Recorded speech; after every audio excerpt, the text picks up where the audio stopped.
Guys, Useless here, and apparently Gamergate the sequel is coming.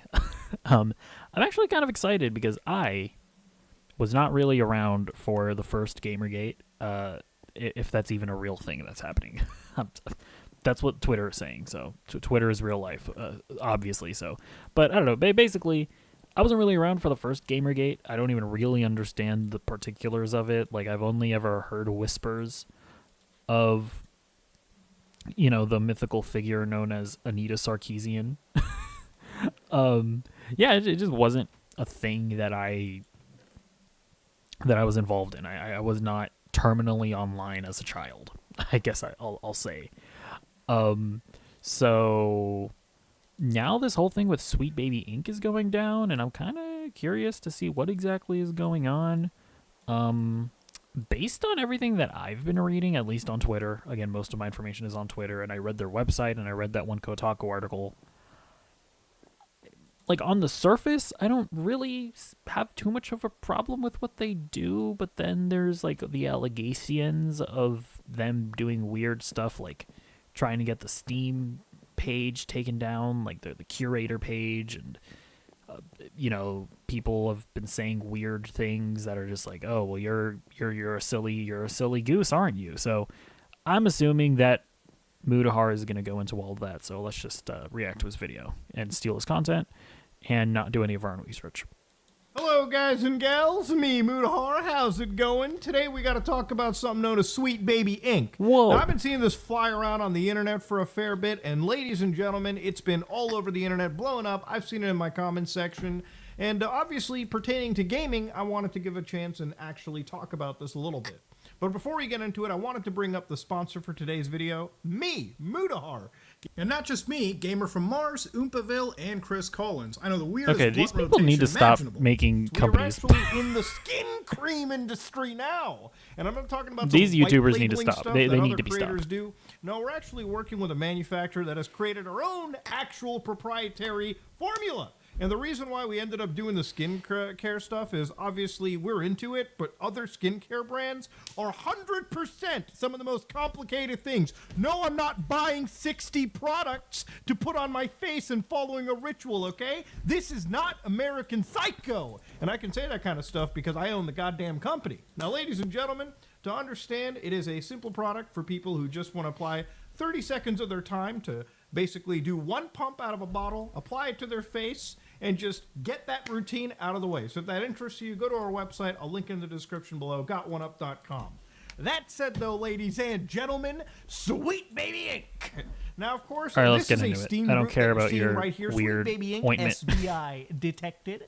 And if you look at SBI detected over here, the reason why we're talking about this company in particular is, ladies and gentlemen, it is growing massively. So right now it has 178,000 followers right now. Yeah, so from what I remember, again, reading on Twitter,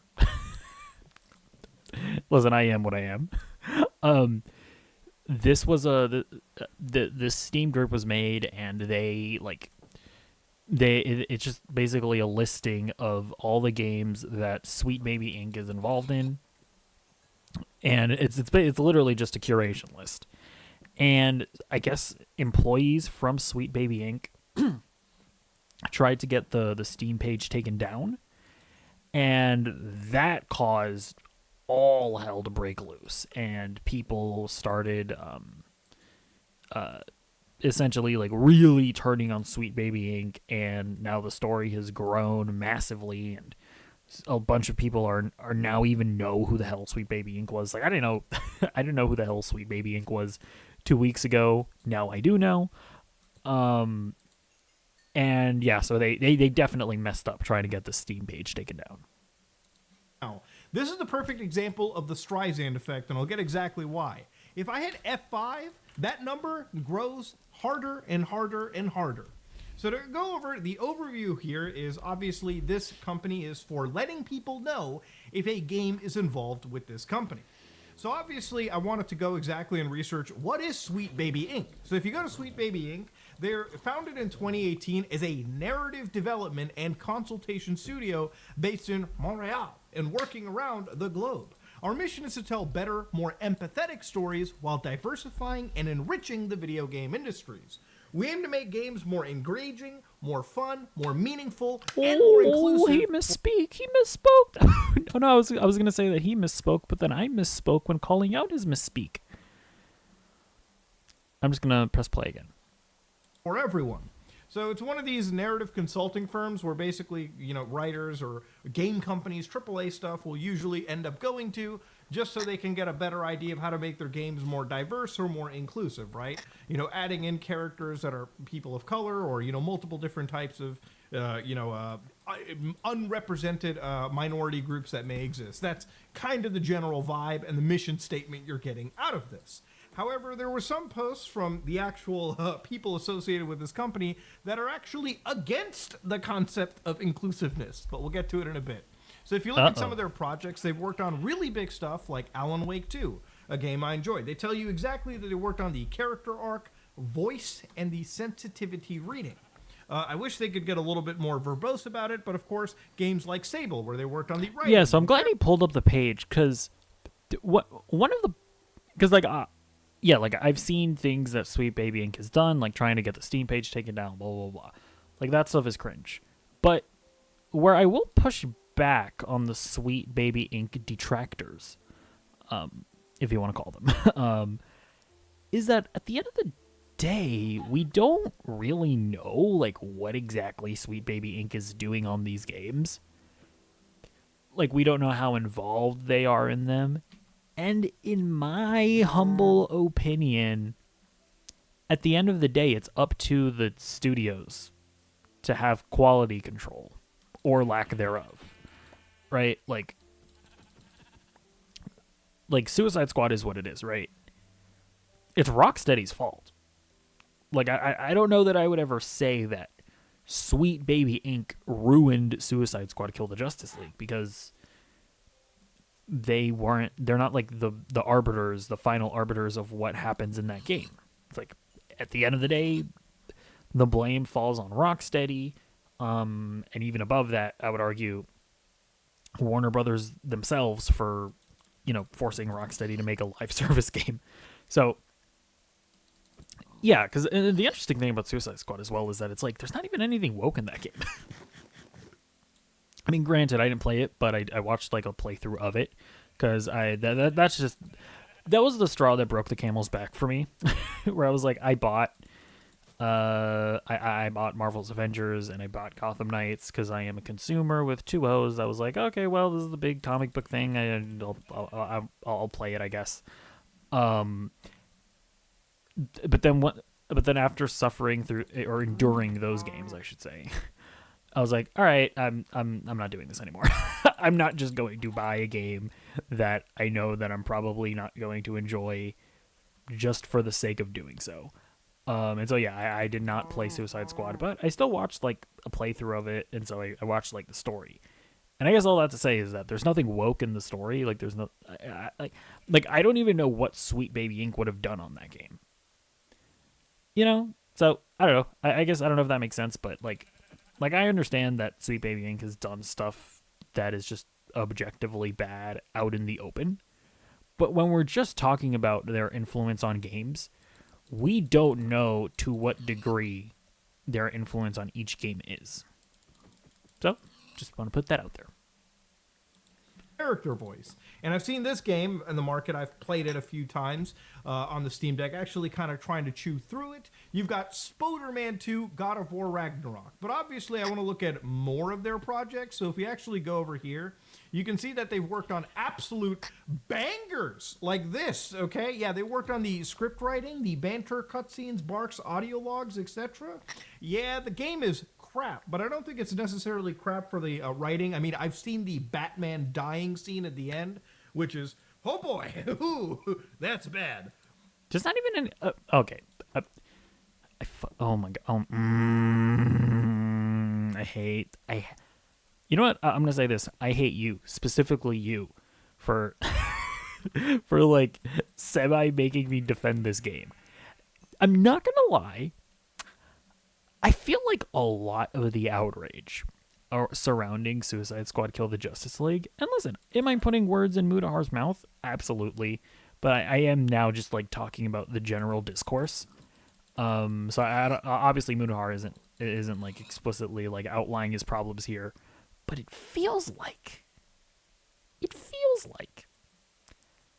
a lot of the reason why or a lot of the reasons why people are angry about the Suicide Squad game is because they're just like inherently mad about the inherent concept of the Suicide Squad killing the Justice League.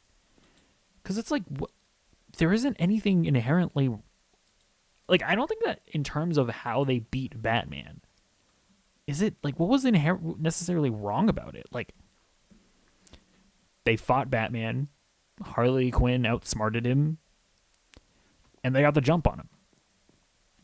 I like, of all the things that are that are bad about that game, and there's a lot. People getting so upset about the Batman death, I don't really understand it. Like, my criticism of how they handled Batman in the game is that you have a genuinely interesting setup, right, of Harley Quinn facing off against Batman, right? This is the guy that took your pudding, you know? This is the guy that took your man. You're now going up against him.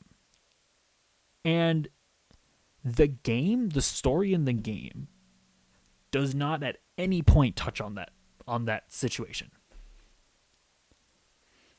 Maybe it does in the actual game itself, in like gameplay and like dialogue that they're saying while you're swinging around the city, and maybe I just missed it, but it's not a major part of the story. And that is a massive, just like, what are you even doing? Like, in the bit in the museum when Harley Quinn when they're walking around the Batman museum, there's literally a line of dialogue where they recap the events of Arkham Knight, and Harley Quinn says, "Well, it's a good thing that I just locked that away in my head and I don't care about it anymore." And I remember listening to that and I was like, wait, what? You have the entire Arkham trilogy that sets up an interesting situation of exploring Harley Quinn facing off against Batman after, at least in her eyes, he took her pudding away from him. You can do like the Harley Quinn like redemption story where she realizes that Joker is cringe. You can maybe have her grow to like develop as a character and her not want to necessarily kill Batman, but then having to do it anyways because she's going to get her bomb blown off, and they have to stop Brainiac. Like, you can actually do interesting things with that situation. And in that one line of dialogue in the museum, in that one instance, they just completely refuse to do anything interesting with the situation. But like, it feels like people are just kind of triggered that the Suicide Squad in any situation killed the Justice League, which, if that's your like default position, I kind of do have to question why you're playing a game called Suicide Squad Kill the Justice League. But listen, I also acknowledge kind of beating up some straw men here. So I don't know. Let me know if what your like specific criticisms are in the comments. But ladies and gentlemen, I think what I'm getting out of this is that game just sucks because it's a crappy live service pile of nonsense. And of course, true, actually. Of course, they've worked on the proofreading and additional writing for the Crew Motorfest. Dog, it's a racing game. What are you doing? Now, obviously, there's a yeah. Well, what are they doing on that racing game? amount of gamers that don't necessarily enjoy forced diversity, equity, and inclusion in their games. Okay, and regardless of what your stance is on that, being pandered. My opinion is, I don't care. I kind of don't care. Like,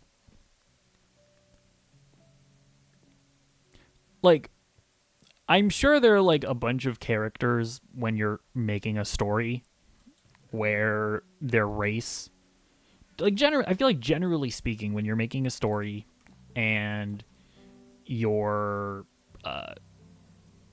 making and you're just like making a bunch of characters.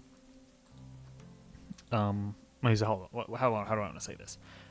Like, I feel like a lot of times, like, if you have a character that doesn't necessarily matter, like, what race they are, because, like, like a lot of times when you look at movies, they put the casting calls out, and they're just like, it can be whatever race, like, we don't really care. If, like, the company wants to come in and be like, oh, hey, do you have, like, a racially ambiguous character? Yeah, make it a little more diverse. If you're not, like, sure, if you don't have, like, an exact reason for that character to be a specific race. In like, I'm just like, I'm kind of just like thinking of an instance where I don't know that I would necessarily care about DEI, but like, yeah, like if there's like if there's like a game director that like really that's making like a To Kill a Mockingbird game, and like the studio executive is like knocks down their door and they're like, hey, you need to you need to make Atticus Finch black. And it's like, well, sir, it's kind of important that Atticus Finch is a white man. It's kind of the whole point of the story. And I was like, no, we don't care. Make him black. Like, yeah, in a situation like that, that's probably weird. But and it's weird because, or like, I especially care about it because that inherently makes the story worse. So like, in principle, I think there are ways to where DEI policies can be like could possibly exist where they're not necessarily like detrimental to the product. And I guess my main problem when it comes to getting upset about stuff like this is, at the end of the day, I feel like it's just hard to like know like exactly in what situation it's being done improperly. Like, am I making sense there? I don't know. So overall, my main thing at the end of the day is like, I just want good games. Like, can I just get good games? If you give me good games, I'm happy. So, there's that. Or whatnot. At the end of the day, we're going to be looking at some of the people associated with this company making some rather crass statements that go against the idea of inclusion. Again, inclusion means all of us get along. And we necessarily put everyone inside. Get along except for white people. I'm pretty sure that's what we're going to get here. The big bubble we call a melting pot, and we don't try to exclude anybody regardless of whatever racial orientation or whatever they have going for them that they can't necessarily control, right? We don't get born into the world with a character creator. But God, if we did, I'd be looking like my Ark Survival character, okay? Anyways, let's get to the magical fun here. So, because this Steam group was made, one account, the narrative designer for Sweet... This guy...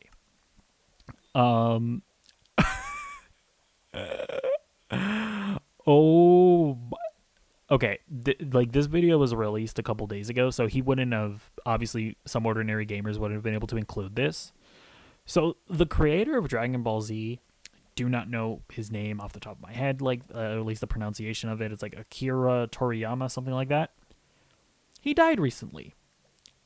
This guy, Chris Kindred or whatever, he started, like, bringing up supposed, like, offensive black characters in, like, Dragon Ball Z on the day of his death. And I'm just like, okay,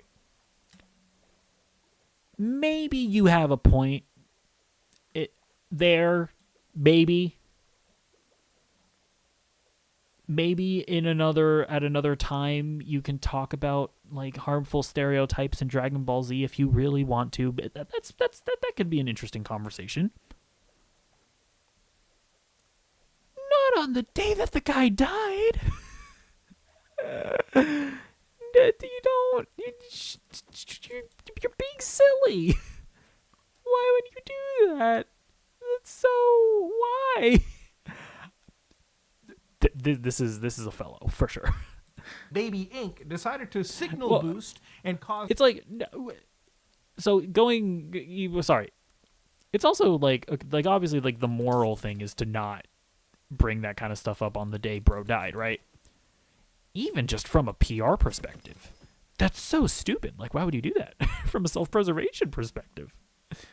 The Streisand effect, where by actually blowing something up and trying to, push people away from, you actually bring it to more eyes than it initially would have ever been to. So this account says, the Steam creator harassment group, Sweet Baby Inc., detected is led by this person, Cabrutus Rambo. Here's them trying to be slick so they don't get reported. Even with the discriminatory language filed off, the group itself still fails the code of conduct. And of course, they keep saying, hey, report the fuck out of this group. And of course, when their account actually ended up getting protected. Yeah, I mean, Mudahar. Okay, so yeah, I actually hadn't seen that whole situation.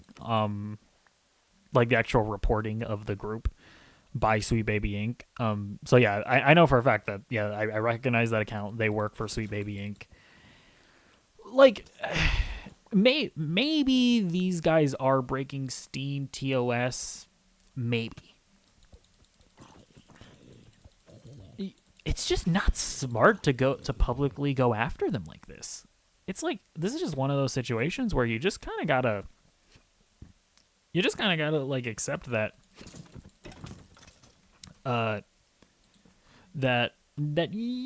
things like this are gonna exist. It's kind of like, I'm a YouTuber, and obviously I'm not like particularly successful, but like I recently put out a Dune 2 review on my main channel, not on this one, and I didn't love the movie, and in my review I expressed that I didn't love the movie. Oh my god, did people roast me in the comments? A lot of the comments not particularly nice. It is what it is. Like, maybe some of them broke like YouTube terms of service. I don't even really know. Am I really gonna like do anything about it at the end of the day? No. Because like trying to like silence people like this, it only highlights what they're saying more at the end of the day. Like, it's just not a smart thing to do in any regard, I feel like. They actually said, hey guys, they got my ass. I guess a few hundred gamers reported me, where they actually ended up getting locked on X because, again, some of their posts were obviously not cool. It was incitement of actual harassment. Now, obviously, whatever this Steam group is and their disdain for this company, it doesn't necessarily warrant harassment. What they did was basically create a list of games that they found were actually connected to Sweet Baby Inc. Now, some of these were kind of misfires. I think Starfield was listed inside here, but I don't think that has an actual connection. But obviously, games like the Crew Motorfest, anything listed on their website and on Steam, obviously they put into a list, and the gamers who were interested in this, who wanted to boycott, what did they do on the Crew Motorfest? What to boycott in this situation, right? And that's generally what it was, right? Like, people did not want any game associated with the writing works that these people were involved in. By the way, if you want to know what I'm trying to do in Minecraft right now, I am trying to do like all of the achievements. And right now I'm trying to do, because this is just how I play video games. Okay, I'm sorry. I'm like, I have like a mental illness of some kind where I'm just like going through all the achievements. But I'm trying to get like all of the wool colors. That's like the next thing in the order of the achievements. And I'm trying to find like a cactus because I need green wool. So I need to get a cactus to get green dye. And I'm just like traveling, searching for a desert, and I'm just like not finding anything. So if you're like watching my gameplay and being like, why is he wandering so aimlessly? That's why. Right? That's pretty much what the general idea was. And again, if we're talking about boycott lists, those are not harassment lists, okay? There was no harassment necessarily from at least what I've researched But on was this there group being harassment? directed towards anybody, right? Obviously, people started to dig in to the individuals who worked for Sweet Baby Inc., at least the public-facing figures, when they started to actually get attacked by this company. Based on the actual person tweeting we just read, the opening salvo seems to have started from these people who wanted a mass reporting of the Steam group. Now, obviously, I'm not going to sit here and pretend that there isn't a little bit of a political bias in this group to some capacity. In fact, one of the actual posts was almost real certainly. journalists, okay? Why the famous gaming media don't see this problem? Your opinion. Because 90% of them are activists of the very woke kind, and from Gamergate, we know they all collude with each other in WhatsApp groups to push narratives and articles in uniforms. The communists have infiltrated most news media and get their narratives from unknown, unseen, dark sources. What the There are a fuck? handful of news sites still fighting back. Daily Wire, PragerU. You can see exactly what alignment you're kind of getting Yeah, over here I with mean- at least some of these posts. Obviously, not everyone in this group is of one alignment, but I've seen a lot of posts over here that are that are wild, right? Had a nightmare that I was. Yeah, that's the thing. Listen, I would say that I largely lean like left, generally speaking. I don't like as I said at the beginning of this. I don't care about inclusion of games. I don't care. I don't even care about like an active like an active effort for inclusion to be like I don't care if that's like a thing. At the end of the day, I just want good games, and that's at the end of the thing. That at the end of the day, that's the thing that I care. That's really the big thing that I care about, and so I would normally be inclined to not side with like these like weird anti-SJW people, but you just can't deny that this Sweet Baby Inc. company is like handling this situation in the worst way possible. SBI employee makes me wish Freddy Krueger was real. The illness, the fragility, and the smell. Don't even get me started on the smell. Wait, what is happening? Yeah, I understood that reference. Your avatar has pink hair. Just thought I let you know. Yeah, I think I'm getting what I think I'm getting what they're putting down here. But again, the games that they were listing over here, if you're actually looking at the store page for the games, they obviously pointed out games like Assassin's Creed Valhalla, where they obviously linked it through actual features on their website, for instance, and so on and so forth. So again, they're not recommending any game associated with this company because of its, the DEI practices. So without actually listing any hard evidence of, I guess, harassment that this group was doing, what effectively happened was the people, who worked for Sweet Baby Inc. ended up causing the Streisand effect and raising more awareness for this group. So obviously the people that are interested in this, that don't want the DEI practices in their game, know a list, and that's pretty much how Steam curation lists work anyways. Again, it's kind of funny how like you claim one side is harassing, but then you also end up doing the mass reporting and harassing in a way yourself. There's nothing inherently wrong with people compiling a list of games they want to boycott. If a market force wants to boycott products, it's totally well within their rights to do so. Now, when I started this video and I talked about, of course... Yeah, this because is like a that's the company thing as that's well. Like, focusing if you really wanted to make like a moralistic argument and say that it would be like societal harm, I guess, if like it really was the case that that like the majority of gamers were like actually racist or homophobic or transphobic or whatever phobic, and that like groups like this and like awareness groups like this is like actually going to lead to like games that like have a female protagonist or whatever to bomb or something like that. I mean, it's one of those situations where it's like, I get that that's bad, but it's like, what can you ultimately do about that at the end of the day? Like, that is kind of the market speaking for itself. And and at the end of the day, like trying to just like silence people like this, especially when all they're doing ultimately is listing games that you're involved with. That's just not the way to combat it, right? Like the obviously the best way to combat sentiments like that would be to just make great games. You know, right? Like Alan Wake 2 is on that list. I haven't played Alan Wake 2 personally, but based off of everything that I've heard, that's an incredible game. You know, Spider-Man 2 is on that list. I have played that game. It's really fun. You know, God of War Ragnarok, they worked on it. That's I haven't played it, but from everything that I've heard, it's a really good game. And it's like that's really at the end of the day, like the most that you can do is just make great games that speak for themselves. Like if you're Sweet Baby Inc., I feel like you almost, and if your whole thing is to make diversity more of a thing, I feel like it's almost, I feel like you're almost duty bound to not work on Suicide Squad Kill the Justice League. Like, I feel like you should just look at the fact that Rocksteady is making a live service Suicide Squad game and be like, you know what, we're just not going to get involved on that. Because who knows? Maybe they did good work on it. Maybe they improved the game. Like, maybe it would have been worse without their involvement. I don't know. And to be frank, you don't either. But yeah, the fact that people are able to go, yeah, well, they worked on Suicide Squad, like, that's going to make you look bad regardless. So,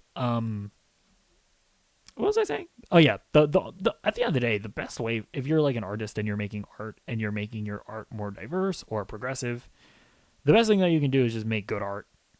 I mean, that's it at the end of the day, right? Like, you know, like Everything Everywhere All at Once is like a super progressive movie. It's about Asian immigrants. It's, you know, you got the lesbian daughter that's having problems with their parents that are like, you know, kind of homophobic, blah blah blah. Like, very progressive movie. You got you have not just a female protagonist, but you have like an older female protagonist in an action role. Like, it's the most woke movie you could ever imagine, but it's incredible. And if somebody tries to like come at it and be like, oh yeah, woke stuff is bad, every time you be woke, go broke, blah, blah, like, you can't do that with that movie, because it's a really good movie. Like, you know, it's so funny because this happened like in the 90s when like these executives were the executives were like, all right, fine, you know, we'll try the female led comic book movie. You know, we'll do we'll make an Elektra movie and a Catwoman movie. And they made those movies, and they are like the worst movies ever made. Like, literally, like some of the worst movies ever made. And so, like, Hollywood executives were like, oh, I guess people don't like the female-led movies. And they just like killed the concept. And it's like, it very well could be happening again today, where it's like, Hollywood is like, oh, okay, I guess people don't mind female-led movies. All right, we'll make make the Marvels and Madam Web. And these are movies that are like bombing horribly, and I am actually kind of worried that these like studio executives are gonna be like, well, it seems like people don't like female-led comic book movies. It can't possibly be that the state of the movie going in of the comic book industry around these movies, as well as you guys making two of the worst movies of all time, that can't possibly have be the reasons why those movies bombed, right? Like I am genuinely concerned that that's not like the lesson that executives are going to take here. It's all just silliness at the end of the day. Like, everybody's silly. You know what I'm saying? Do you have can I trade with you? What is this outfit that you're wearing?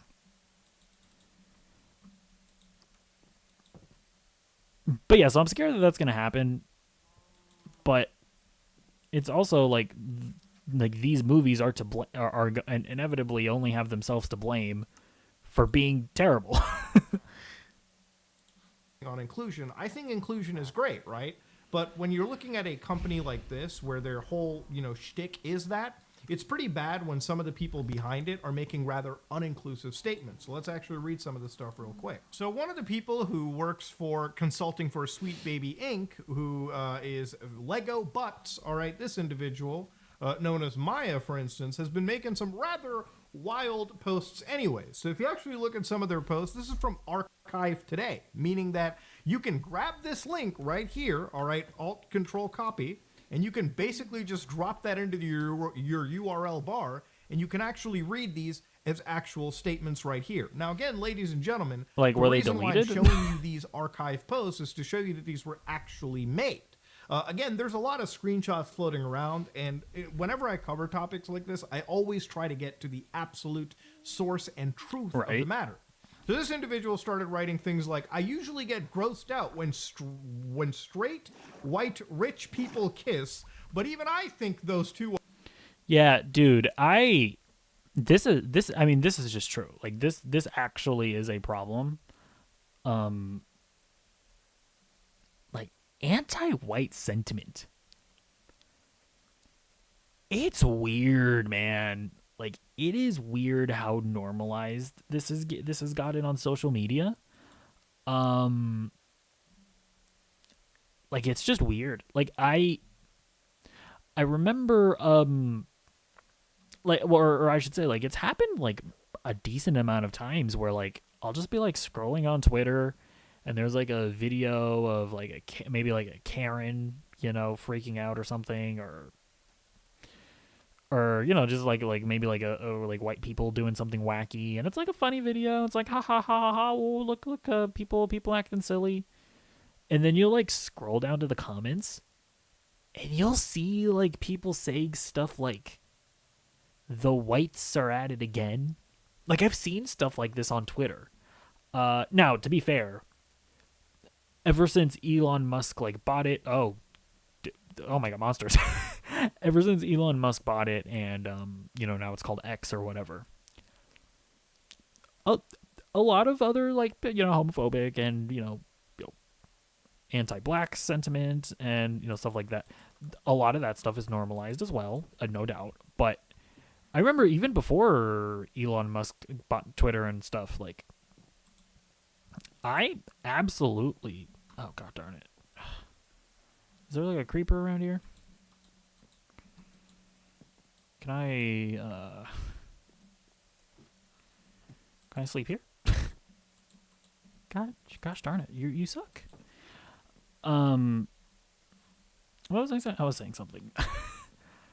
Anyways, there's just a lot of weird sentiments going around, and anti-white stuff, and it's weird. But now that like Twitter is a lot more regulated, it like what goes around does come around in other directions as well. So it's all a little weird at the moment, if I'm being totally honest. You are pretty cute. Now, that's a weird thing to be writing. Again, when it comes to a lot of these diversity firms, it often feels like everyone is totally okay, but anytime you bring somebody, from the Caucasian side, suddenly it's okay to demonize one group. I don't think inclusion can exist when people start excluding one group of people. That's just weird. In a perfect world, and again, I know the world isn't perfect. I'm not a fucking naive idiot. I wish we all did get along, right? Obviously, I think inclusion and diversity is great, but it has to be applied equally, and starting to demonize one group and putting up the rest is more never like going to bring some us on a path ordinary closer to Martin each other. Luther If King anything, gamers. all that does is instill division. Anyways, preachiness aside. Then you found this one right here. Pay me to shoot down your white male lead game ideas. Oh. That's cringe. wild. Now, again, these were back in 2014, but when you're talking about, consulting for this kind of stuff, it's not looking good. Then, of course, I had a nightmare that I was a white male gamer. So Dude, weird. there's people in war-torn countries right now where that's like a good dream. That's like a perfect dream on a somewhat like decent day. Man, you live a very privileged, sheltered life if that's the case. So this one is a screenshot. I hate to be rude, but what's the point in talking to you anymore? Me on Twitter to men every day. Seems like this person doesn't like guys that much. 50% of the world is bad. Now, of course, at some point you get some pretty Now you put women in there instead. Oh, I can get around with that sentiment. I mean, oh boy. Am I right, fellas? bad posts, and this is one where it's to a Marxist dog aboard all the ooh, All the ooh, what? God's chosen people. I guess that's whoa, that's pretty bad. Oh, did it And of say course, whites I or tried to something? find the actual origin point of this, the context. Post is unavailable, but it's funny that this tweet was And- violating X's rules against violent speech. I mean, no shit. Like, and it's like, I understand that, like, these types of people will then make, like, the argument of, like, well, you can't actually be racist against white people because white supremacy was a thing and the systems in place put white people in higher positions of power, blah, blah, blah. Listen, maybe you have a point. I'm not saying you do, but let's just say you have a point. Nobody experiences life like that.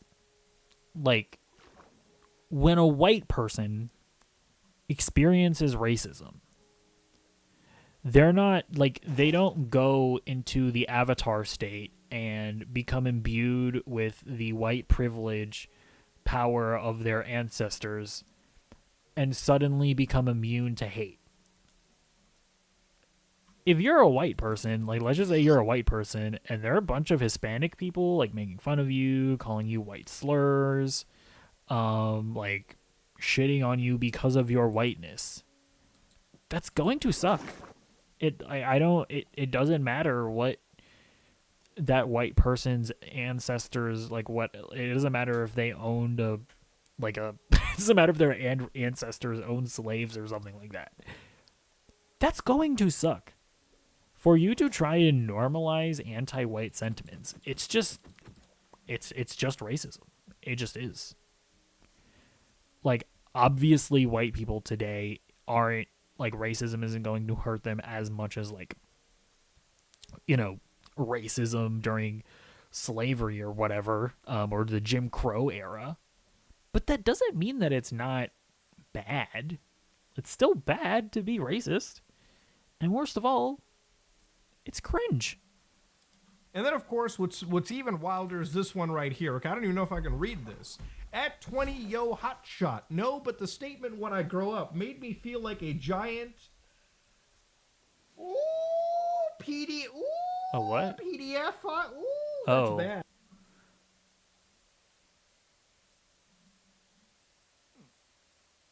Wait, what is the context here? Hold on, did I miss context?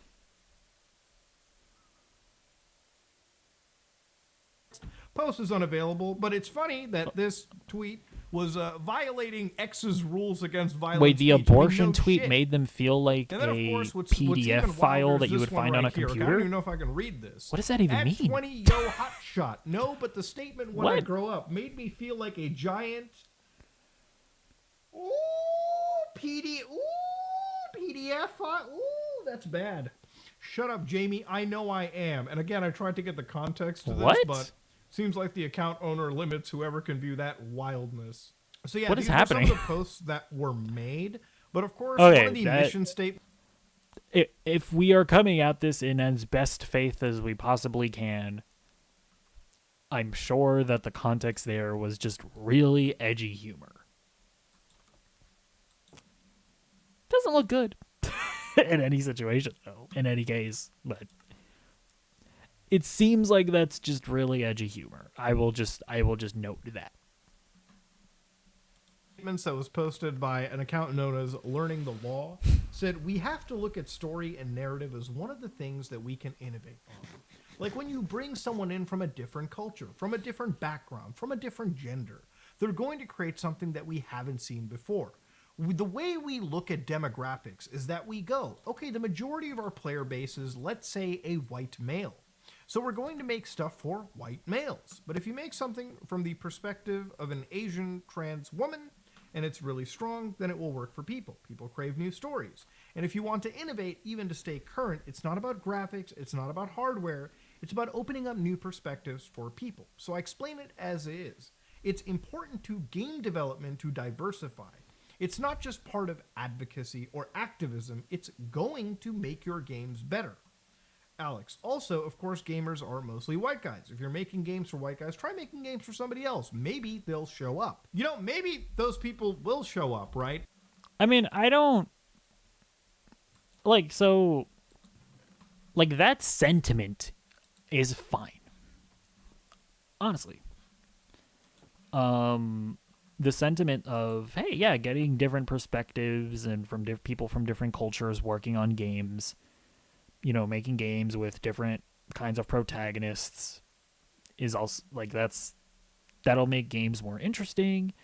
It might make people feel more included, and as long as you're not like alienating,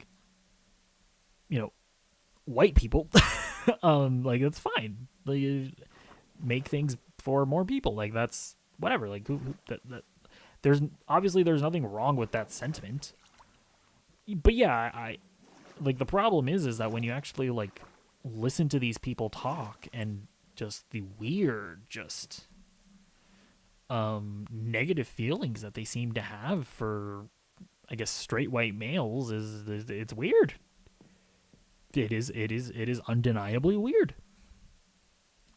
But I think for most people, when they're looking at this, it's important that multiple perspective exists, right? A multiple perspective can lead to new game stories that you probably haven't heard of before. But for them to say it's going to make your games better, again, I don't know how you're going to sit down and necessarily make the gameplay better by. Well, I mean, they are a narrative. They're like a narrative consultancy. So when they say that they're going to make games better, I think they're obviously talking about how the stories are going to be made better. So I don't yeah, obviously that doesn't impact gameplay, but that's not their purview. Like again, is Suicide Squad Kill the Justice League a bad game? Yes. But I don't think that's like Sweet Baby Inc. is like the primary reason why it's bad, because the primary reason why it's bad is because of the gameplay and the type of game it is at its core, and the fact that they got Rocksteady to make that type of game. So yeah, like I think when they say that it's going to make the games better, I think they're talking about the story. So again, I'm trying. I am being as charitable as possible to all parties involved. Am I not? Am I doing a good job so far? I think I am. Let me know why I'm not in the comments down below. Going down this aspect of forced diversity, forced inclusion, and whatnot. And again, forced inclusion is me just kind of assessing it for myself. It's a little bit bad faith that I say that. Ooh. But again, generally, it's cool to get different perspectives. Look, Bad some faith. of my favorite games have been characters that I guess these people would call POCs. One of my favorite games is Grand Theft Auto San Andreas, a game that has a black character. Well, so okay, you know what? I'm gonna give an example of like a game where I unironically, as a Puerto Rican person, went, hey, that was actually like really cute. I like that. In the game Spider-Man Miles Morales, there was a scene where Miles and Genki and what's her face Finn, where they eat Christmas dinner at in Miles and Rio's apartment, and they start eating a bunch of like Puerto Rican food, and it's just like that was like Puerto Rican representation that, I'll be honest, I'd never seen in like a big budget AAA game before. Like the types of foods that they were eating, like the pasteles and whatever. I was like, that's super cute. I really like that. Maybe like and I would imagine that that's probably what's, again, I don't know this for a fact, but like if all Sweet Baby Inc. does is little things like that, where like a company will hire them and they're like, hey, there's this like scene in the game where our characters are doing X, Y, and Z. Do you have any recommendations for how we can make it a little more authentic? if Sweet Baby Inc. just like gets like a Puerto Rican, like writer, and they're like, hey, yeah, if you here are the types of foods that they could be eating, that would make it feel a little more authentic. If it's stuff like that, then yeah, that stuff is just kind of cute. And I will earnestly, I don't care if I sound soy, be like, it actually, as a Puerto Rican person, it was actually like pretty heartwarming to see something like that, represented in a big Sony first party game.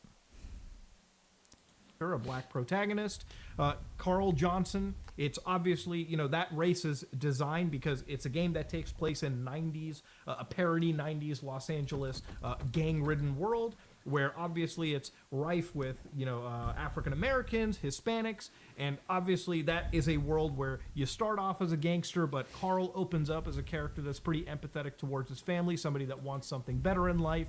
He's proven to be quite intelligent when he can organize entire heists in Las Venturas. Play Grand Theft Auto San Andreas. Great title. And of course, that's just one example of, a diverse or a minority character that is. Well, I also, I really liked the the Hispanic girlfriend in that game. That was really great and accurate representation. By the way, I'm not actually like offended by that character. I just thought it was funny. I actually like pretty recently played San Andreas for the first time. I didn't beat it because I eventually got sick of the gameplay loop, but that's like a classic that I was playing pretty recently. Isn't shoehorned into a video game, and it's a different perspective that can be offered, right? That's kind of what we're going with. Whatever writing that these people did for games like, the Kill the Justice League nonsense that dropped, obviously that's never going to work. But they obviously did work on things like God of War.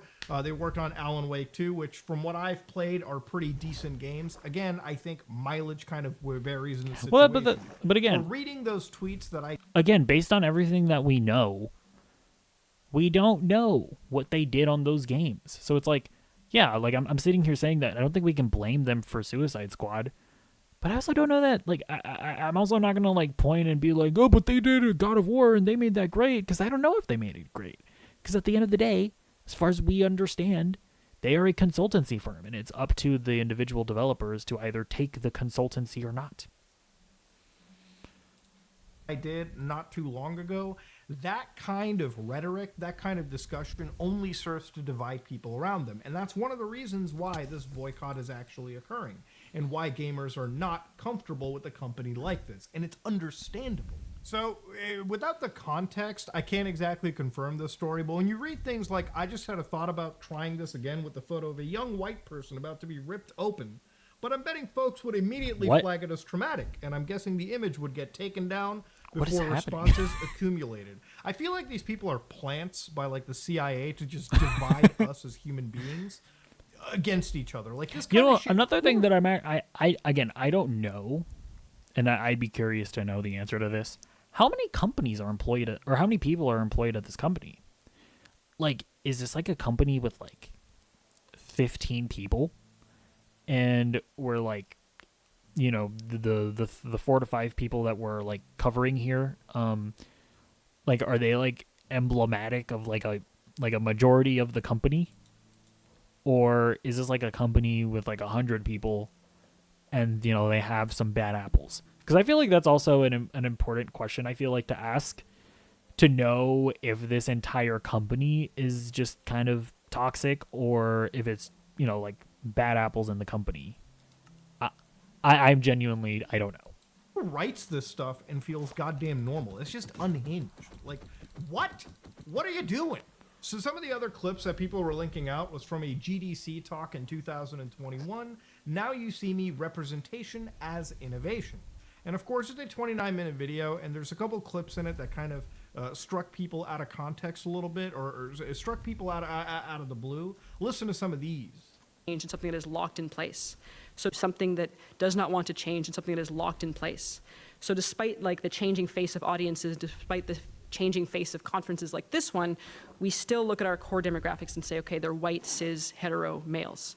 And we cater almost exclusively to them. And the problem is that we don't just cater to them like, here's something that we think you'll enjoy. We cater to them the way that we cater to like a picky baby. we feed them the same thing that we know that they love, and we keep on feeding it. We're like, here you go, you love it, eat this, eat this, eat this, so that then when they get anything else, they react as a picky baby would, which is be like, oh, no, thank you, I do not want this. And we've actually done this so long that what we're doing is creating an entire nation of picky babies. And So this clip right here is kind of wild. Like, Yeah, like,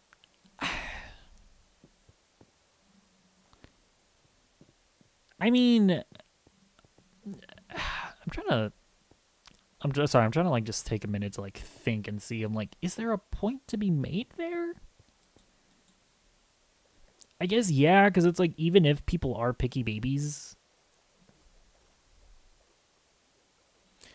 I mean, okay, if you want to take that as best faith as possible, I would assume that like at a GDC press conference, you're probably like talking to like studio executives that are looking to fund games and whatnot.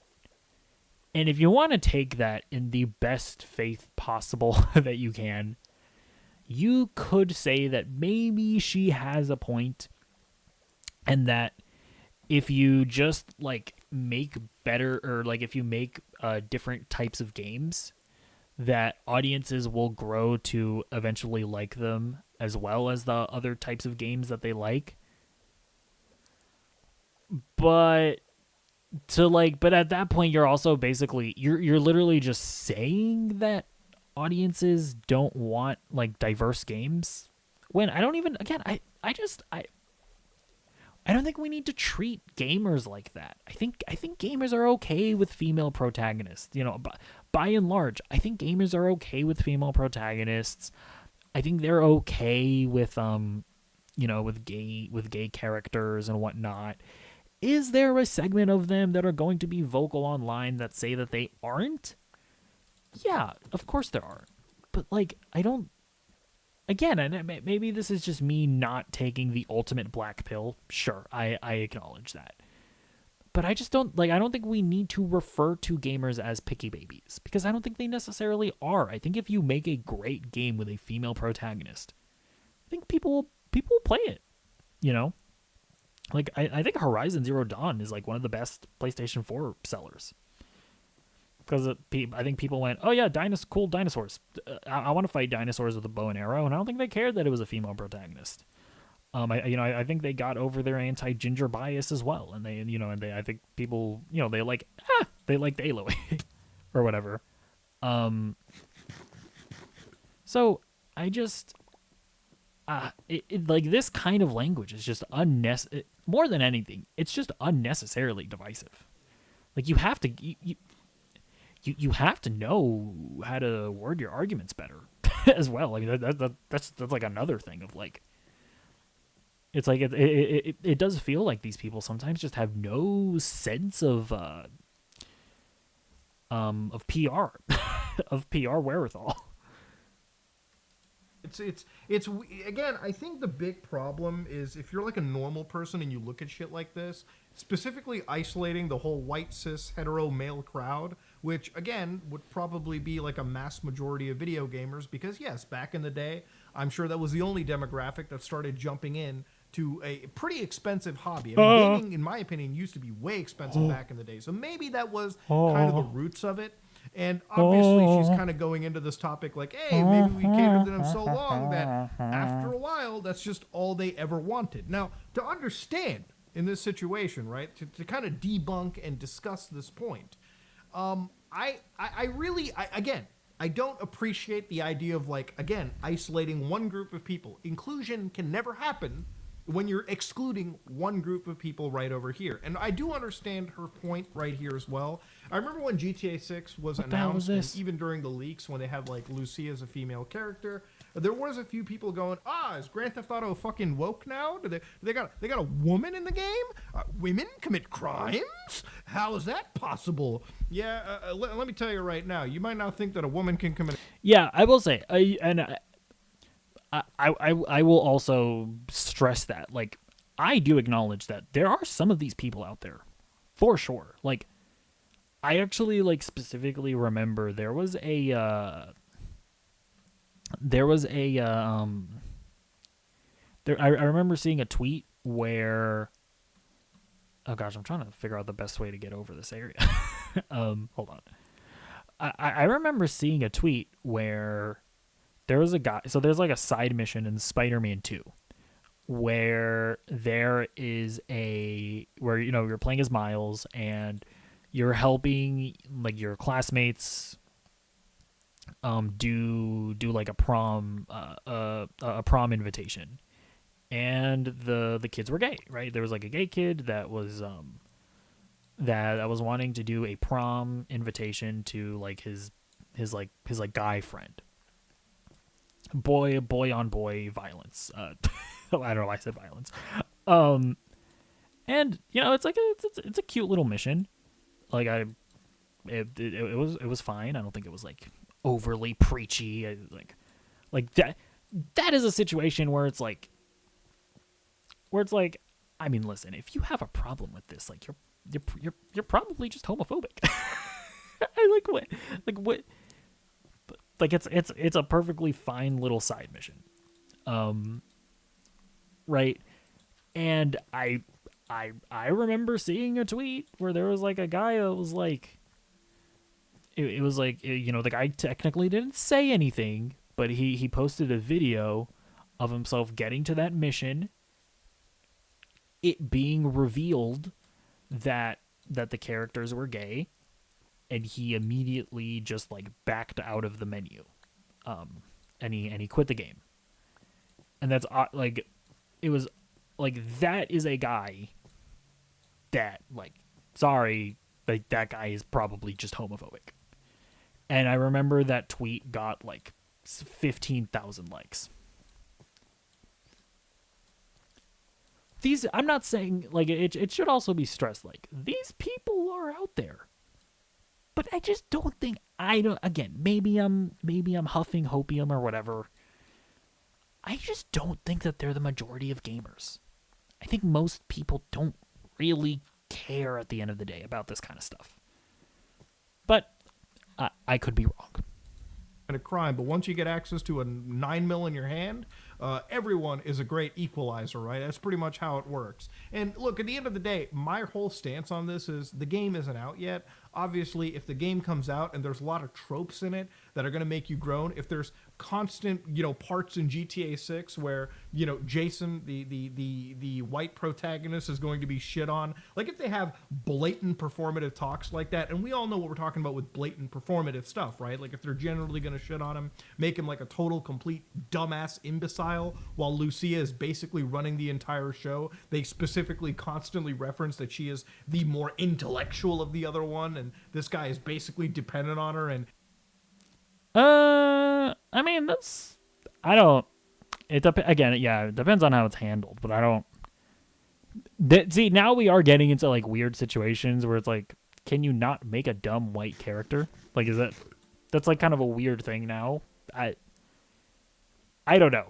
I don't like, I do think we need to acknowledge that it's like, maybe that is a direction that they take the characters, but it's like, that's not necessarily a racial thing. I don't know, but yeah, we're talking about a game that doesn't even exist. So he basically, bends over backward for this. Yes, we can all pretty much say that that's a shitty written script. But until the game comes out, nobody has any idea of the situation. I mean, he might just Anybody be a simp. So not necessarily a racial thing. I think most of the gaming society definitely makes fun of them and criticizes them, rightfully so. I get what she's trying to say, but again, it all falls flat when you're actually excluding people as an inclusive company.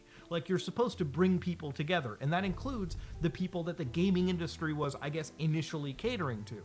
It's okay to have diversity and inclusion and shit like that, but constantly doing and having these talks is not good. I cannot take you seriously as an inclusive company when you're actually excluding a group of people off the bat.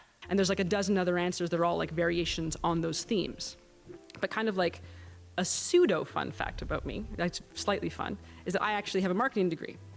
And so I want to put on that, like, to completely go like, just give up, we've screwed it. But I think it's still amazing that I can be seated in a meeting and told that out of 12 characters, we already have one black one, so there can't possibly be a second. I get that way too much. And I once worked on a project where they had an all-white cast, and they expressed their desire, like, okay, we need to mix it up a bit. How about this character's kind of like stereotypically French? So they have a beret, and they have like a striped shirt.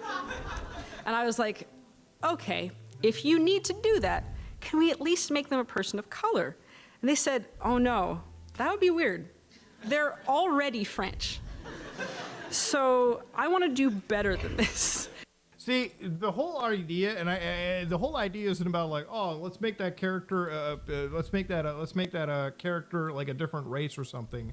I think the idea was that she was trying to counter the person that was going like, bro, but they're French. French people are just supposed to be whites anyways, right? Especially in like 2024, it's also another melting pot society. There's French people that look like me. They talk in French, but they look like me. I think what you should be hammering is if you want to talk about good fucking writing, probably don't write a stereotypical French character that would be out of Looney Tunes back in the day, okay? Sure. With the beret and the cigar in their mouth. I don't disagree with that. Nostalgia Critic made this joke over a decade ago. And again, to elaborate on this point, I really do believe that when I talk about, like, obviously a good, well-written character, obviously her example of the French character, clearly, you know, that was a stereotypical character, you know, wear a beret, smoke, eat a baguette, and I'm sure everyone can laugh at that, but when I think of a well-written character, no matter what their nationality is, no matter what their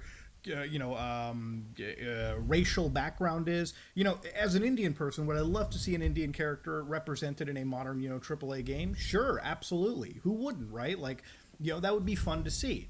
But I'm more interested in a well-written character. I don't like, obviously, you know, seeing myself represented just for the sake of diversity. Obviously, that level of pandering only serves to infuriate people like me and everyone around us. And it doesn't really give gaming that mature look that it needs. Now, when I say well-written, well-meaning characters, I really do mean characters that have depth to Wait, them. that's what I Going mean. back to that CJ example that I had with San Andreas, or Samus Aran, characters that have actual intrinsic characteristics,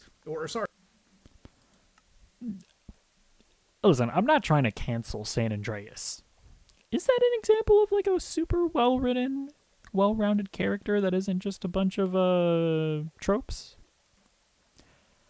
I feel like maybe I'm misreading the GTA franchise, but I feel like it's the whole point of that franchise is to like parody culture. So I don't know that. I don't know that's necessarily the I don't know that that's necessarily the franchise to go to, but I get what you mean, Mudahar. Characteristics of their personality, of their humanity, that is more than just what they're born with, right? I think in reality land, people are more than the sum of their intrinsic characters, right? As an Indian person who was raised in Canada, my life experiences, my culture, my beliefs, what happens when my synapses fire are different than another Indian person out there. Obviously, maybe I'm the if I real was to see racist myself for even represented in a recognizing game those tropes. as some blatant stereotype, obviously it's going to kind of aggravate me or whatever. And so when firms like this exist, I think at best it's when, hey, they're actually out there to write well-meaning human characters, right? But obviously looking at their past tweets and some of the people's past statements, it really feels like, again, there is a divisive rift in there, right? Like, again, you can't have inclusion when you are actually demonizing or chastising people of one specific race over the other. Another thing that I will mention is that, listen, sometimes the best creatives can be shitty people. You know, Mel Gibson went on his whole little rant. Remember? You know what I'm talking about? He makes good movies. For all we know, Sweet Baby Inc. it should be given all the credit for why Spider-Man 2 is good, or why Alan Wake 2 is good, or why God of War Ragnarok is 2 is good. I'm not saying that they are, but maybe they are. Then we also have to have the conversation of, yeah, they might be shitty people on the outside. I'm not going to stop buying games that I think look good. I mean, that's just me, right? Like, I don't know. Like, I'm not interested in playing like the Hogwarts Legacy game of like, oh, J.K. Rowling is transphobic, I'm not going to read Harry Potter anymore. It's like, to be clear, I wasn't reading Harry Potter anyways, but I'm not that you know, the whole J.K. Rowling thing doesn't really impact my opinion on the matter. So that's also another thing where I'm like, I don't know. I think boycotts in general are kind of cringe. Like, do it if you want. I just don't care to partake in it. Other, right? We've made a lot of progress, right, in civil rights and in race relations in like the last several decades. And to see these people kind of have like an elementary view of that, of human beings and the interpersonal relationships we have, I think that's what insults the vast majority. And are there people that obviously are like, I'm not going to play that game because I don't like that character and their skin color? Yeah, we make fun of that, okay? We call those people idiots. Giving them any form of like validity or even thinking about what they say is just feeding a troll. But yeah, when I talk about well-meaning characters, that's literally what I'm on about. Now, the reason why people were looking into this company as well too is that there's been a bit of a link to something known as ESG. Now, obviously, why would a big That's AAA actually publisher... yeah. I've heard of ESG. I don't really know what it is. I do actually want to like be educated on what exactly it is. Or like indie games, or like a company outsourced to some people like this, or a company that works in diversity, so to speak. Or inclusive writing. And that's because of something that is known as ESG. So to give you an idea, diversity, equity, and inclusiveness, this is a term that is used, DEI, and of course it has a link to something known as ESG. So for instance, when it comes to dog whistle diversity, right, this is actually a criticism of the situation. What it effectively happened was dog whistle diversity is defined as the hiring of groups, and you can, I guess, replace that with, I guess, inclusiveness of different groups for video games, who have historically been underrepresented or subject to discrimination by organizations for the social aspect of environmental, social, and corporate governance, which is known as ESG. To investors and stakeholders, hiring these groups sends a coded message that the organization is more open to a diverse workforce. But to the groups hired, it suggests the organization lacks effective diversity management or inclusion. Hold on. So obviously, it's just designed to be window dressing, right? Like if you I got distracted by the portal and I was not listening to what he was saying. These big game companies, they'll think, oh, yeah, this is a pretty Hold on, progressive, let me go back. It's equity and inclusiveness. This is a term that is used, DEI, works in games, or like a company outsourced to some people like this, or a company that works in diversity, so to speak, or inclusive writing. And that's because of something that is known as ESG. So to give you an idea, diversity, equity, and inclusiveness, this is a term that is used, DEI, and of course it has a link to something known as ESG. So for instance, when it comes to dog whistle diversity, right, this is actually a criticism of the situation. What it effectively happened was dog whistle diversity is defined as the hiring of groups, and you can, I guess, replace that with, I guess, inclusiveness of different groups for video games, who have historically been underrepresented or subject to discrimination by organizations for the social aspect of environmental, social, and corporate governance, which is known as ESG. To investors and stakeholders, hiring these groups sends a coded message that the organization is more open to a diverse workforce. But to the groups hired, it suggests the organization lacks effective diversity management or inclusion.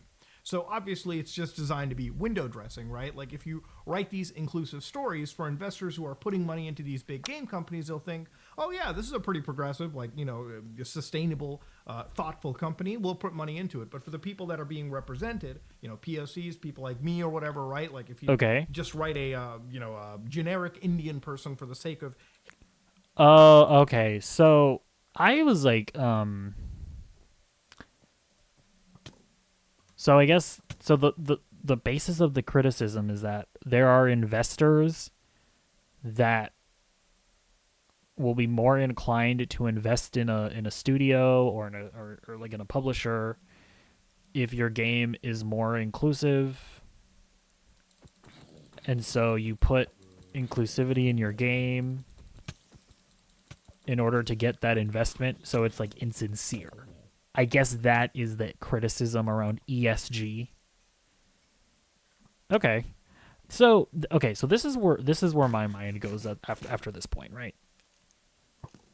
That, like, when you just like lay out that hypothetical situation, that seems cringe.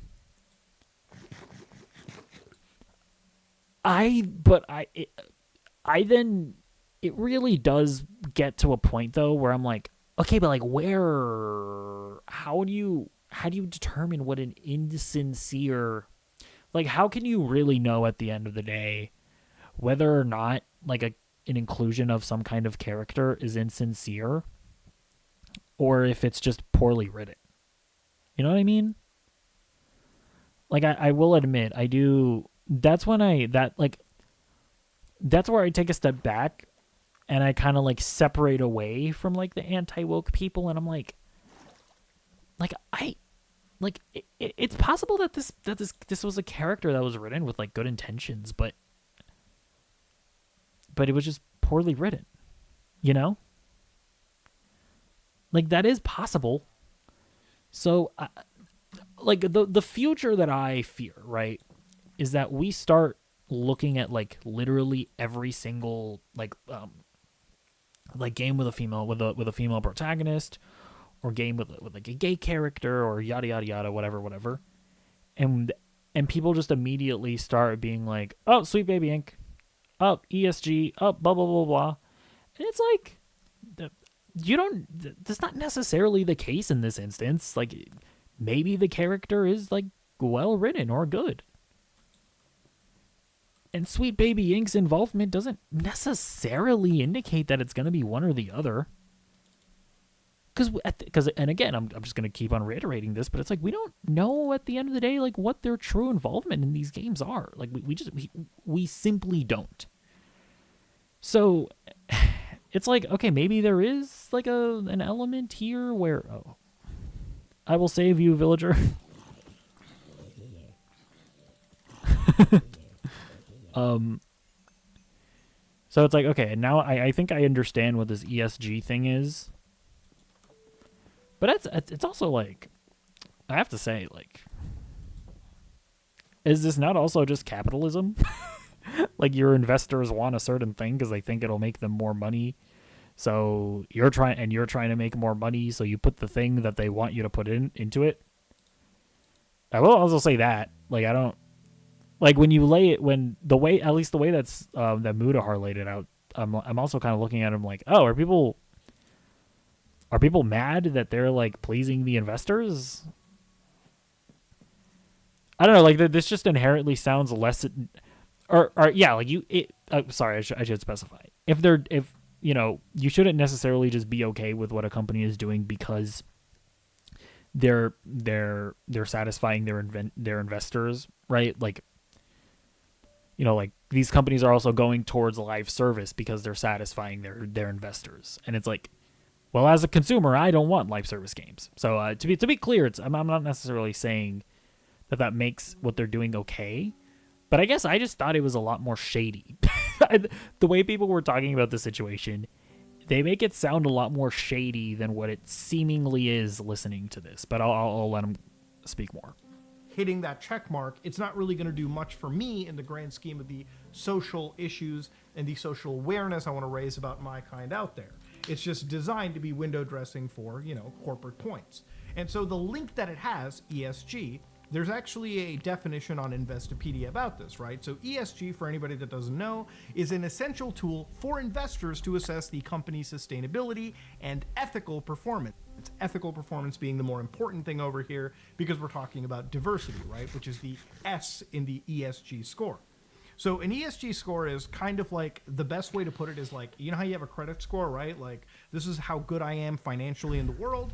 What an ESG score is, again, it evaluates for how effective a company is, 0 to 100, on environmental issues, social issues like labor practices, pro-diversity efforts, human rights, community relations, health and safety, governance issues. On a surface level, it's not necessarily the most evil thing in the world because it's just a score that shows you, like, hey, these companies are relatively good, ethical companies, all right? Hey, this is a weapons manufacturer that pretty much employs some of the worst practices around the world, and their entire business is dedicated to, like, creating weapons of mass destruction, so to speak. They probably get a low ESG score versus, like, a company that I guess is historically or traditionally doing good in the eyes of these organizations, and they get, I guess, a good score. And obviously there's a few ESG rating companies, kind of like the Equifax of this entire situation. So this is like the Bloomberg ESG, the Dow Jones Sustainability Indexes, the Sustainalytics, Refinitiv, S&P Global, CDP scores, so on and so forth. So for instance, if you want to look up like the ESG score of a company like, I don't know, Apple, for instance, right? A trending ticker at the moment. What you do is you go to like the Yahoo Finance website, you go to the sustainability tab, and you can see that this is their like ESG score. So they're like 17, and they've got a significant controversy level. They're actually low. So Apple, regardless of all its grandstanding, is rated pretty low on the ESG score.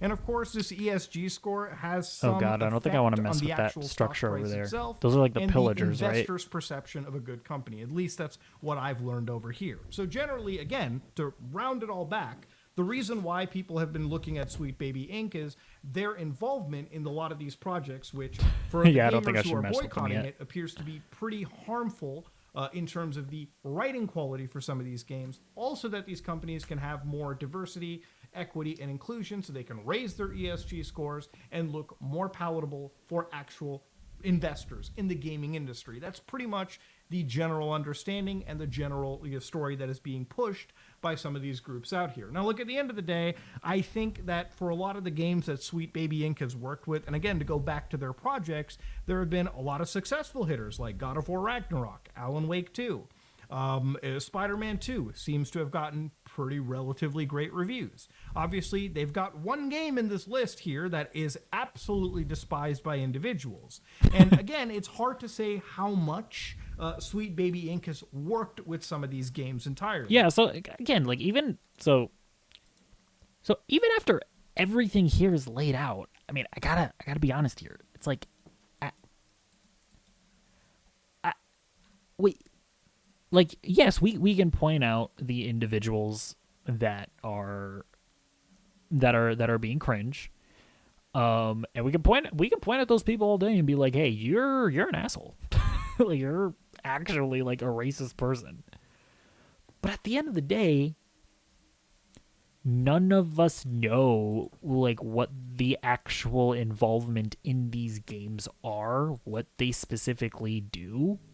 And at the end of the day, like after everything is said and done, it is still up to Insomniac to like make their game good. It's up to Insomniac to write their dialogue. Like I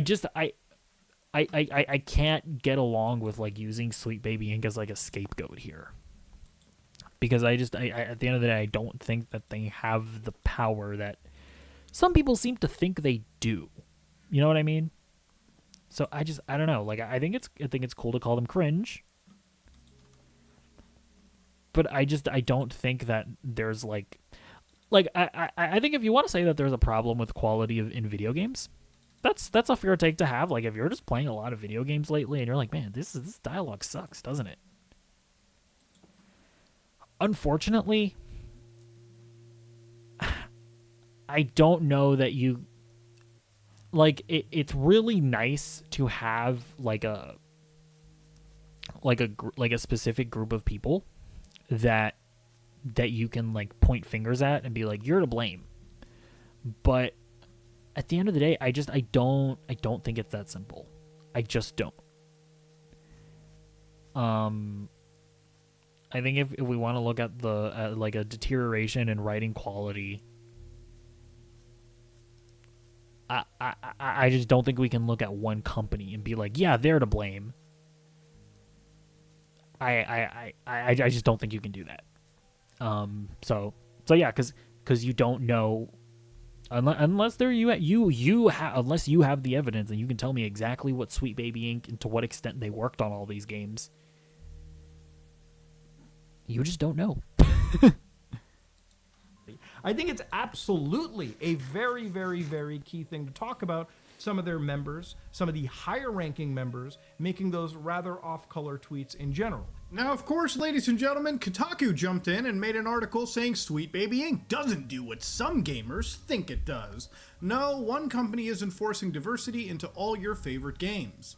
So again, right in this article, one of the things they talk about is Sweet Baby Inc. is enforcing diversity. It's happening naturally, they say.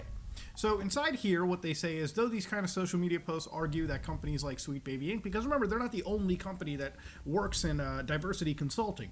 somehow force game studios to include diverse characters and storyline, the reality is vastly different. Sweet Baby Inc. is a narrative design company, meaning most of its work is focused on writing stories and dialogue. They are not a DEI consultancy firm. So again, when they mention this specific sentence right over here, it actually is contradicted by the website itself. I mean, the website says it's founded in 2018. It is a narrative development and consultation studio based in Montreal and working around the globe. Our mission is to tell better, more empathetic stories while diversifying and enriching the video game industry.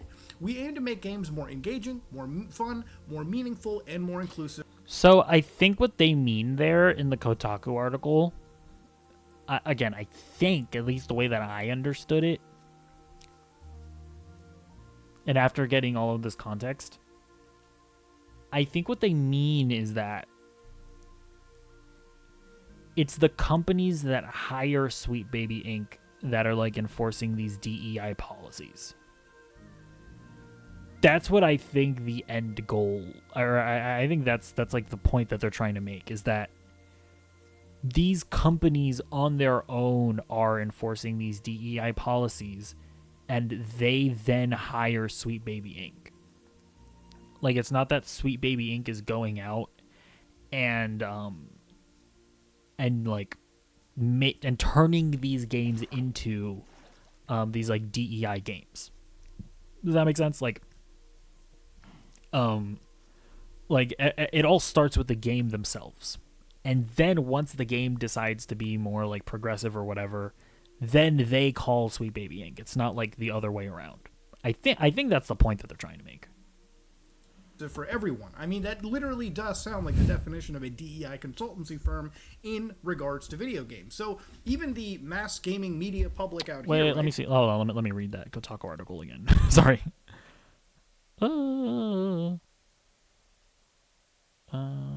Posts argue that companies like Sweet Baby Inc., because remember, they're not the only company that works in diversity consulting, somehow force game studios to include diverse characters and storyline. The reality is vastly different. Sweet Baby Inc. is a narrative design company, meaning most of its work is focused on writing stories and dialogue. They are not a DEI consultancy firm. So again, when they mention this specific sentence right over here, never mind. I misunderstood that. By the Sorry. website itself. I mean, the website says it's founded in 2018. Yeah, no, honestly, I was probably just being a little too pedantic there. In Montreal and working around the globe. Our mission is to tell better, more empathetic stories while diversifying and enriching the video game. I think that's like the point. So sorry. I think so. Let me make myself a bit more clear here. Let me formalize my thoughts a little bit better. I think the point of the Kotaku article is just to say that these games are being more progressive on their own. And then they are actively seeking out Sweet Baby Inc. in order to help them in their mission. I think basically ultimately what they're saying is that the games, like Sweet Baby Inc. isn't making the games progressive.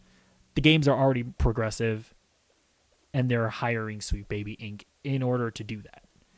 But yeah, I see what Mudhar is saying here. Game industry.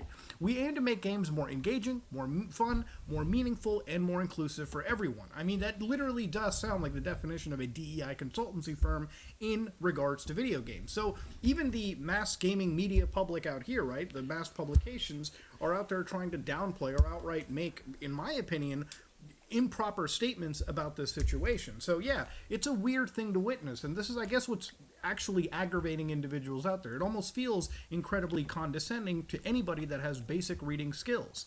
A lot of individuals say this is like Gamergate 2.0, and at the end of the day, all I'm seeing is a group of people who want to vote with their wallet and basically create a list of games that they don't want to support because they're associated with this company, which again, in a free market, you're absolutely allowed to do.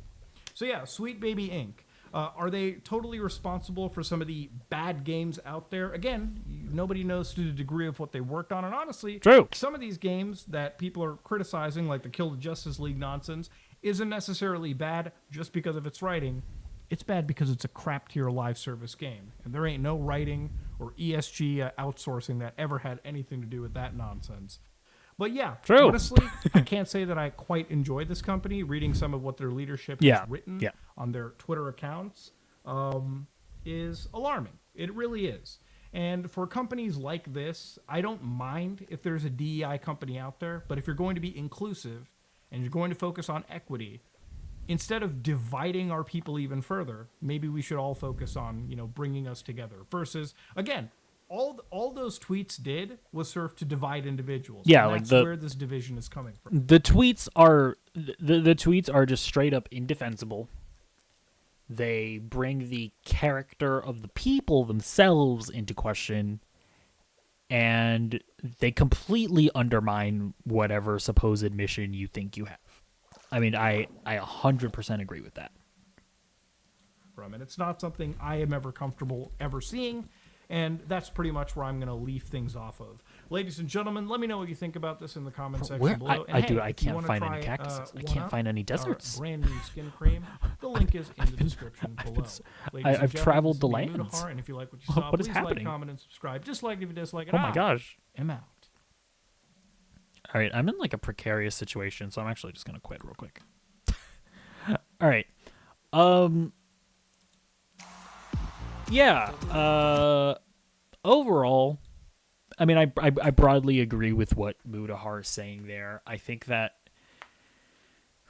like, I don't inherently have a problem with, like, DEI stuff or whatever. I don't inherently have a problem with, like, being more inclusive in your games. I don't, like, yeah, like, I don't, and to be more specific, I don't even have a problem with, like, the corporation or, like, the publisher being like, hey, I think we could be a little more inclusive in our games. Can you throw a black character in there, or sorry, to be clear, can you take like one of your characters where race isn't like an important thing relating to them and like maybe make them black or something like that? I don't even necessarily have a problem with that. Like and then if the developer goes back to the publisher and they're like, hey, it's actually kind of important that this character remain white. This character that we wrote, his whiteness is actually like kind of important. Like in our To Kill a Mockingbird game, pretty important that Atticus Finch is white. And at that point, if the developer goes, hey, that I don't care, we're making Atticus Finch black. At that point, it's like, okay, yeah, well, now you are actually letting your DEI policies get in the way of just telling a good story. So that's kind of where I fall on all of this, that the people at Sweet Baby Inc. are cringe and genuinely bad people. I shouldn't say the people at Sweet Baby Inc. Some of the people that work at Sweet Baby Inc. are cringe and unironically bad people. I don't necessarily have a problem with DEI policies. The real issue is that we just don't know to what extent like companies like Sweet Baby Inc. are influencing these games. And we don't actually know if they're influencing them for better or for worse. Like, we just don't know. So that's also a thing that needs to be acknowledged. And at the end of the day, if you're a game developer, if you're a Sweet Baby Inc. employee, if you want to make this situation better, the only thing that you can really realistically do at the end of the day is make better games. That is the ultimate thing that is going to shut up the anti-woke crowd. Like, if you don't want people, like, I mostly cover like movies and like comic book movies and stuff, and this is the thing at the end of the day. It's like, if you want people that like tweet out like #MCU, right, making fun of like all of the, like, saying that like, oh, female-led stuff is bad. At the end of the day, if the best way to get those people to shut up is to not make the Marvels. It's to not make Madam Web. It's to not make Echo. If you're going to make a show with a female character, if you're going to make a movie with a female superhero, make it incredible. Make an incredible movie, right? You got to make everything everywhere all at once. You got to make the Harley Quinn animated series on HBO Max. Just do that. And you will shut everybody up. I think most normal people that are genuinely not sexist or homophobic or bigoted we will eat the good content that you make for us and we will tell those other people to shut up. Like that's at the end of the day, that's what you need to do. So do it. Get to work and stop being cringe. Bye.